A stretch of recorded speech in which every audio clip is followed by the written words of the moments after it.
नमस्कार, मैं डॉक्टर रेणु कुमारी आज के इस वीडियो में आप सबका स्वागत करती हूँ। आज हम शेमुषी भाग 1 कक्षा 9 का द्वादशः पाठा बांग मना प्राण स्वरूपम का अध्ययन करेंगे।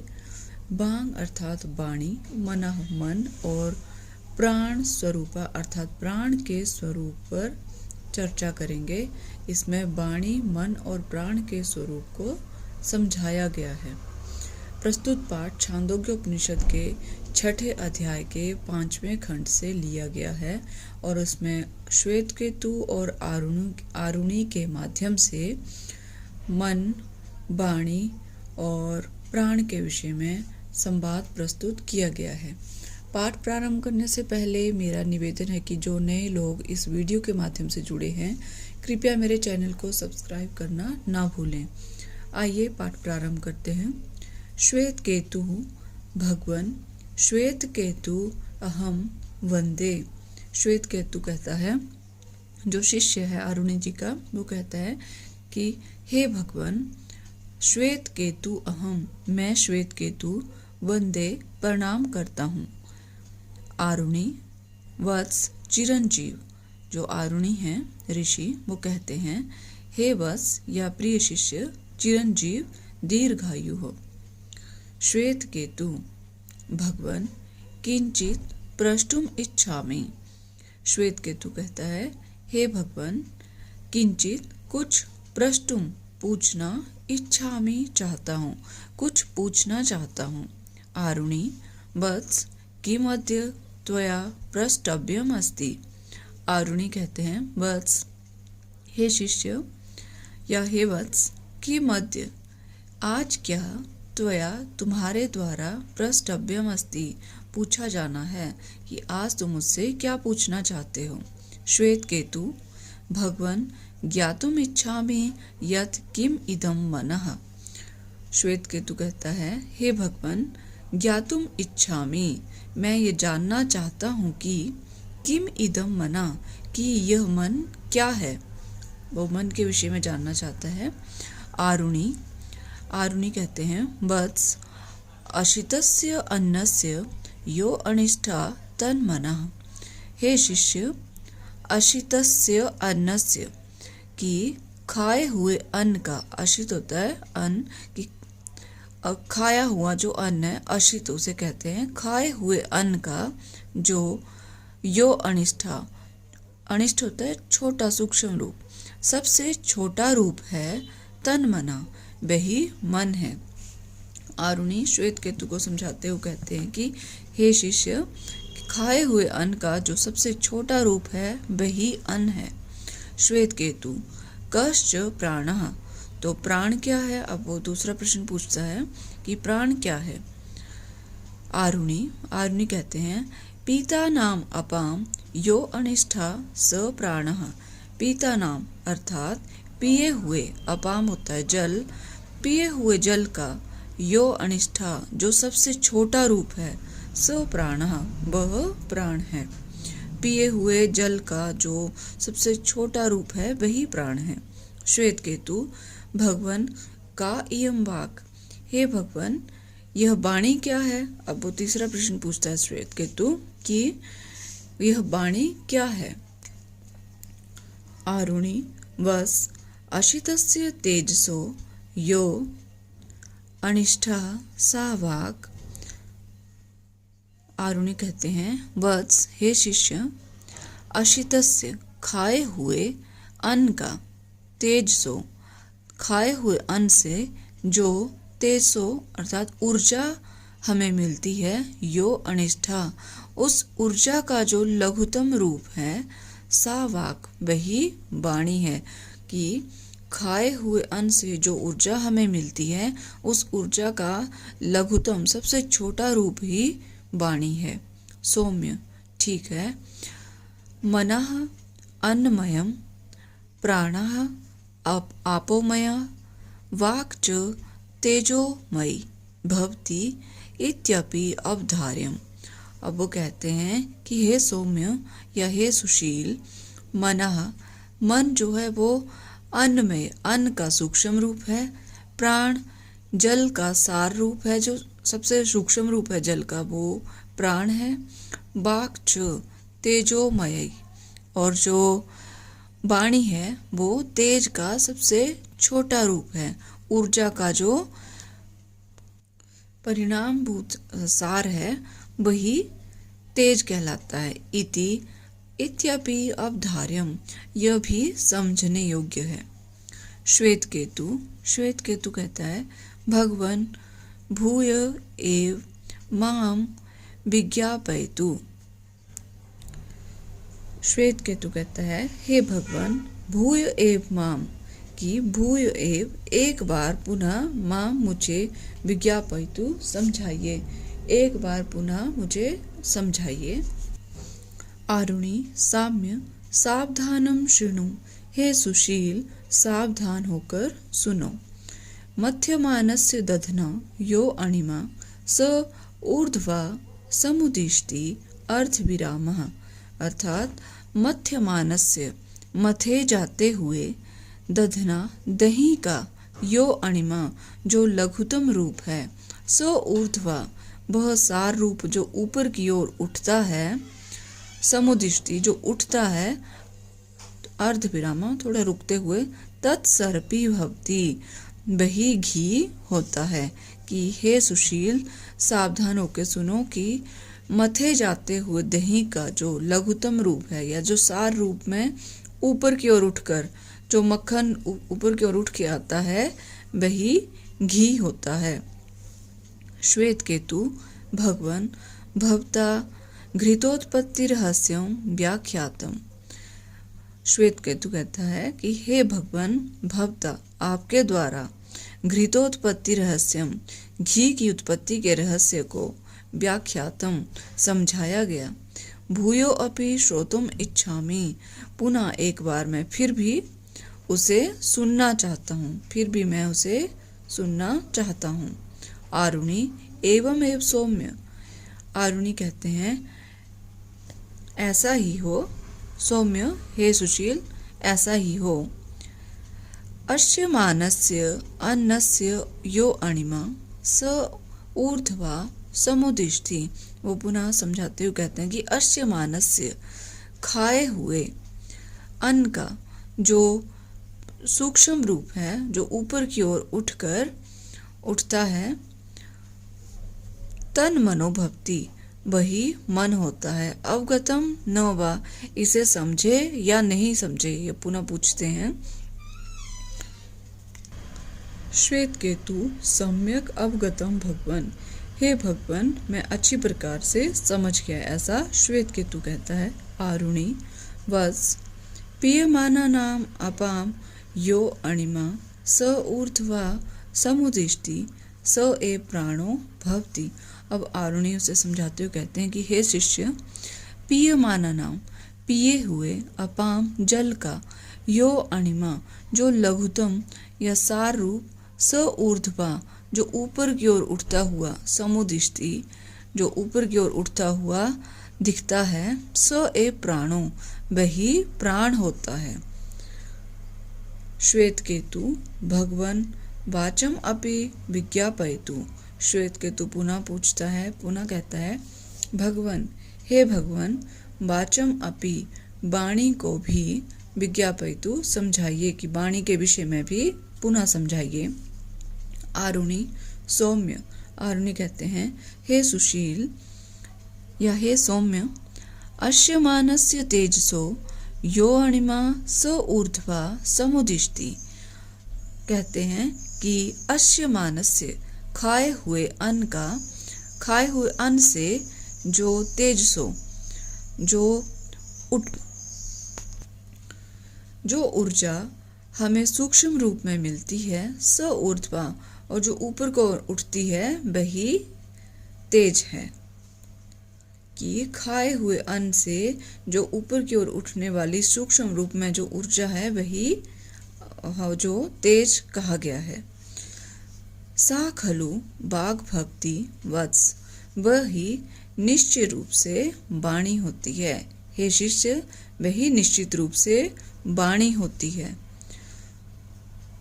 उपदेशान्ते भूयो अपि त्वां विज्ञापयितुम् इच्छामि यत् अन्नमयं भवति मनः, आपोमयो भवति प्राणः, तेजोमयी च भवति वाग् इति। आरुणि उसे समझाते हुए कहते हैं कि हे वत्स, उपदेशान्ते, उपदेश के अंत में, भूयो अपि, एक बार फिर से, त्वाम, तुम्हें, विज्ञापयितुम इच्छामि, समझाना चाहता हूँ, यत् कि अन्नमयम भवति मनः, जो अन्नमय है वो मन होता है, आपोमयो भवति प्राणः, जो जल का स्वरूप है वो प्राण है, तेजोमयी च भवति वाग् इति, जो अग्नि का रूप है वह वाणी होती है। किम च यादृशम अन्नादिकं गृह्णाति मानवस्तादृशम एव तस्य चित्तादिकं भवति इति मदुपदेश सारः। किंच, और क्या, किंच, और जिस प्रकार, यादृशम, जिस प्रकार, मन आदिकम, जिस प्रकार, अन्नादिकम, कि जिस प्रकार का अन्न हम ग्रहण करते हैं, जो मनुष्य जिस प्रकार का अन्न ग्रहण करता है, तादृशम एव तस्य चित्तादिकम, उसी प्रकार से उसका चित्त या मन का स्वरूप होता है। यही मेरे उपदेश का सार है कि जैसा आप भोजन ग्रहण करते हैं वैसा ही आपका मन होता है। वत्स, हे शिष्य, एतत् सर्वं हृदयेन अवधार्य, ये सब अपने मन में धारण करो। श्वेत केतु कहता है, यद आज्ञापयति भगवन् एष प्रणमामि, कि जैसी आज्ञा हो आपकी भगवन, एष, यह मैं, प्रणमामि, प्रणाम करता हूँ। प्रणाम करके उनको ऐसा वो कहता है कि आपकी जो आज्ञा हो। आरुणि कहते हैं, वत्स, चिरंजीव, दीर्घायु हो, हे वत्स, तुम दीर्घायु हो। तेजस्वी नो अधीतम अस्तु, आव्यो अधीतम तेजस्वी अस्तु। तेजस्वी नो अर्थात हम दोनों का, अधीतम पढ़ा हुआ, ज्ञान, तेजस्वी अर्थात तेजपूर्ण, अस्तु हो, अर्थात कि हम दोनों का, आव्यो, हम दोनों का पढ़ा हुआ जो ज्ञान है वो तेजपूर्ण या तेजस्वी हो। ये हैं इस पाठ से संबंधित शब्दार्थ। विद्यार्थी इनका अध्ययन अवश्य करें, इससे पाठ को समझने में आसानी होगी। अभ्यास प्रश्न नंबर 1, एक पदेन उत्तरम लिखत, एक पद में उत्तर लिखें। क अन्नस्य कीदृशः भागः मनः, अन्न का कौन सा भाग मन है। अनिष्ठा अर्थात सूक्ष्म रूप, अन्न का सूक्ष्म रूप ही मन है। ख मथ्यमानस्य दधना अनिष्ठा का भागः किम भवति, मथे जाते हुए दही का सूक्ष्म भाग जो है वो क्या होता है। सर्पी अर्थात घी। मनः कीदृशं भवति, मन कैसा होता है। अन्नमयम। तेजोमयी का भवति, तेज पूर्ण क्या होती है। वाक् अर्थात वाणी। पाठे अस्मिन् आरुणि कम उपदिष्टि, इस पाठ में आरुणि किसे उपदेश देते हैं। श्वेत केतुम, अपने शिष्य श्वेत केतु को। वत्स चिरंजीव इति कह वदति, हे वत्स तुम दीर्घायु हो, यह कौन बोलता है। आरुणि। अयम पाठ कस्मात् उपनिषदा संगृहीता, यह पाठ किस उपनिषद से लिया गया है। छांदोग्य उपनिषद, छांदोग्य उपनिषद से यह पाठ लिया गया है। प्रश्न नंबर 2, अधोलिखितानां प्रश्नानां उत्तराणि संस्कृत भाषा लिखत, नीचे लिखे गए प्रश्नों का उत्तर संस्कृत भाषा में लिखो। क श्वेत केतु सर्वप्रथमं आरुणिम कस्य स्वरूपस्य विषय पृच्छति, श्वेत केतु सबसे पहले आरुणि से किसके विषय में, किसके स्वरूप के विषय में पूछता है। इसका उत्तर है श्वेत केतु सर्वप्रथमं आरुणिम मनसा स्वरूपस्य विषय पृच्छति, श्वेत केतु सबसे पहले आरुणि से मन के स्वरूप के विषय में पूछता है। ख आरुणि प्राण स्वरूपम कथम निरूपयति। आरुणि प्राण के स्वरूप को किस प्रकार निरूपित करते हैं या बताते हैं। इसका उत्तर है आरुणि निरूपयति यत् पितानाम अपाम यो अनिष्ठा स प्राणः इति। आरुणि यह बताते हैं कि पिए हुए जल का जो सूक्ष्म रूप है, जो सार रूप है, वह प्राण है। ग मानवानां चेतांसि कीदृशानि भवति।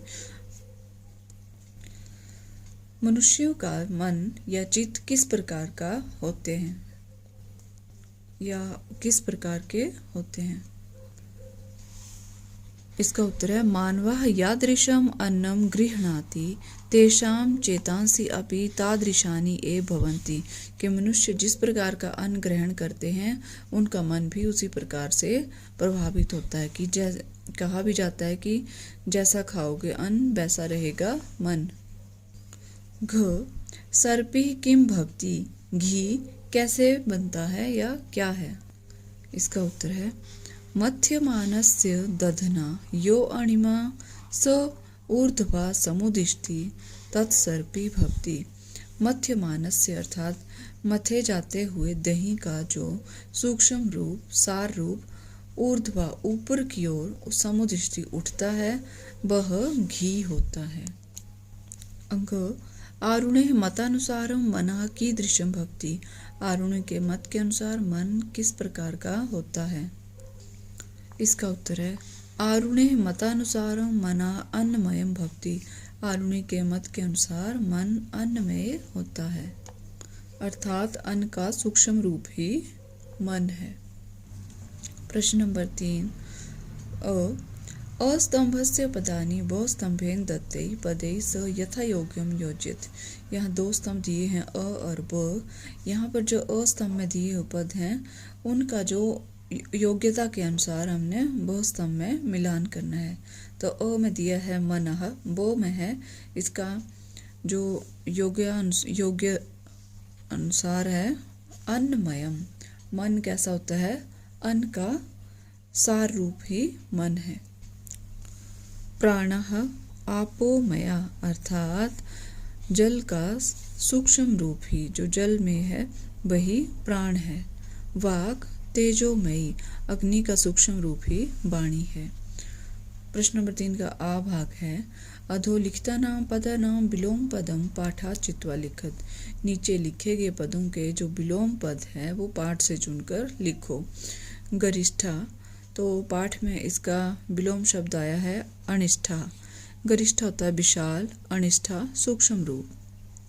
अनिष्ठा जैसे इसे लिखा हुआ है अनिष्ठा, अनिष्ठा इस प्रकार से।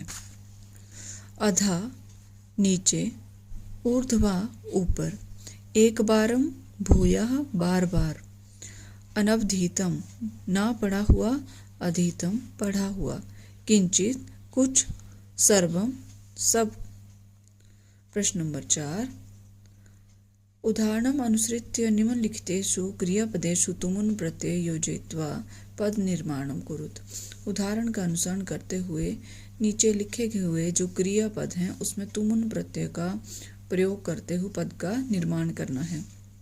यथा जैसे प्रच जमा तुमुन् प्रष्टुम, श्रु जमा तुमुन् श्रोतुम, बंध जमा तुमुन् बंदितुम, पठ जमा तुमुन् पठितुम, क्री जमा तुमुन् कर्तुम, वी जमा ज्ञा जमा तुमुन् विज्ञातुम, च है वी आख्या जमा तुमुन् व्याख्यातुम। प्रश्न नंबर 5 निर्देशानुसारम रिक्त स्थानानि पूरयत। निर्देश के अनुसार रिक्त स्थानों की पूर्ति करें। क अहम किंचित प्रष्टुम, यहाँ निर्देश दिया है कि इच्छ धातु को लट लकार के रूप में प्रयोग करना है। तो अहम किंचित प्रष्टुम इच्छामि, मैं कुछ पूछना चाहता हूँ या मेरी कुछ पूछने की इच्छा है। ख मनः अन्नमयम भवति, भू धातु लट लकार। ग सावधानम शृणु, श्रु धातु लोट लकार, सावधानम शृणु। तेजस्विनो अधीतम, अस्थातु लोट लकार अस्तु। श्वेत केतु आरुणे शिष्या आसीत। अस धातु लंग लकार में आसीत बना। प्रश्न नंबर 5 का अ भाग है। उदाहरणम अनुसृत्य वाक्यानि रचयत। उदाहरण का अनुसरण करते हुए वाक्यों की रचना करें। यथा जैसे अहम स्वदेशम सेवितुम इच्छामि। मैं अपने देश की सेवा करने की इच्छा रखता हूँ या मैं अपने देश की सेवा करना चाहता हूँ। इसका बनेगा उपदिशामि के साथ वाक्य बनेगा अहम छात्रान उपदिशामि। मैं छात्रों को उपदेश देना चाहता हूँ। ख है अहम गुरुम प्रणमामि। मैं गुरुओं को प्रणाम करना चाहता हूँ या प्रणाम करता हूँ। ग अहम पुत्रम आज्ञापयामि। मैं पुत्र को आज्ञा देता हूँ। घ अहम प्रश्नम पृच्छामि। मैं प्रश्न पूछता हूँ। अहम सर्वम वृत्तांतम अवगच्छामि। मैं सारे वृत्तांत को जानता हूँ या सारे वृत्तांत को जानना चाहता हूँ। प्रश्न नंबर 6 का अ भाग है। संधिम कुरुत। संधि करो। क अशितस्य जमा अन्नस्य तो बनेगा अशितस्यान्नस्य। संधि अक्षर है ये। इसमें ख है इति जमा अपि अवधार्यम इत्यप्यवधार्यम। का जमा इयम केयम। नो जमा अधीतम नावधीतम। भवति जमा इति भवतीति। प्रश्न नंबर 6 का आ भाग है। स्थूल पदानि अधिकृत्य प्रश्न निर्माणम कुरुत। जो मोटे अक्षरों से अंकित किए हुए पद हैं उनके आधार पर प्रश्न का निर्माण करो। तो इसका एक है मध्यमानस्य दधना अणिमा ऊर्ध्वम समुदिष्टि। कि मथे जाते हुए दही का जो सूक्ष्म रूप है जो ऊपर की ओर उठकर आता है वही घी है। तो प्रश्न बनेगा कि किसका, जैसे मध्यमानस्य तो किस प्रकार का दही का जो सूक्ष्म रूप है वो ऊपर उठता है। ये प्रश्न बनेगा कि किसका। तो मध्यमानस्य के स्थान पर आएगा कि दृश्यस्य दधना अणिमा ऊर्ध्वम समुदिष्टि और प्रश्नवाचक चिन्ह। 2 है भवता घृतोत्पत्ति रहस्यम व्याख्यातम। भवता के स्थान पर आए कि वाक्य बना है कि भवता आपने घृत की उत्पत्ति के रहस्य को समझाया। तो प्रश्न बनेगा कि किससे घी की उत्पत्ति होती है। किसके द्वारा घी की उत्पत्ति का रहस्य बताया गया। तो भवता के स्थान पर आएगा केन और वाक्य बनेगा केन घृतोत्पत्ति रहस्यम व्याख्यातम। किसने घी की उत्पत्ति के रहस्य को समझाया और प्रश्नवाचक चिन्ह। 3 है आरुणीम उपगम्य श्वेत केतु अभिवादयति। आरुणी पास जाकर समीप जाकर श्वेत केतु को अभिवादन करता है या नमस्कार करता है। तो प्रश्न बनेगा कि आरुणी समीप जाकर किसको अभिवादन करता है। तो श्वेत केतु के स्थान पर आएगा कह और वाक्य बनेगा आरुणीम उपगम्य कह अभिवादयति और प्रश्नवाचक चिन्ह। 4 है श्वेत केतु बाघ विषय पृच्छति। श्वेत केतु वाणी के विषय में पूछता है। तो प्रश्न बनेगा श्वेत केतु किसके विषय में पूछता है। तो बाघ विषय के स्थान पर आएगा कस्य और वाक्य बनेगा श्वेत केतु कस्य विषय पृच्छति और प्रश्नवाचक चिन्ह। प्रश्न नंबर 7 पाठस्य सारांशम 5 वाक्ये लिखत। पाठ का जो सार रूप है वो 5 वाक्यों में लिखो। पहला वाक्य है अस्मिन् पाठे आरुणि श्वेत केतुम उपदिशति। इस पाठ में आरुणि और श्वेत केतु का उपदेश आरुणि श्वेत केतु को उपदेश देते हैं। दूसरा वाक्य है अन्नमयम भवति मनः, कि अन्न का सार रूप ही मन है। तीसरा वाक्य है आपोमया भवति प्राणः, कि जल का सूक्ष्म रूप या सार रूप प्राण है। चौथा वाक्य है तेजोमयी भवति वाक्, कि जो अग्नि का जो सार रूप है वही वाणी है। पांचवा वाक्य है मानवः यादृशम अन्नम गृह्णाति तस्य चित्तादिकम अपि तादृशम ए भवति, कि मनुष्य जिस प्रकार के अन्न को ग्रहण करता है उसका मन भी उसी प्रकार का होता है, अर्थात जैसा खाओगे अन्न वैसा रहेगा मन। ये है सार का जो अंश है हमने 5 वाक्यों के रूप में समझाया है। तो ये है हमारा पाठ वांग मनः प्राण स्वरूपम। मैं आशा करती हूँ आपको पाठ अवश्य समझ आएगा। कृपया मेरे चैनल को लाइक, शेयर और सब्सक्राइब करना ना भूलें। मिलते हैं नेक्स्ट वीडियो में, तब तक के लिए धन्यवाद।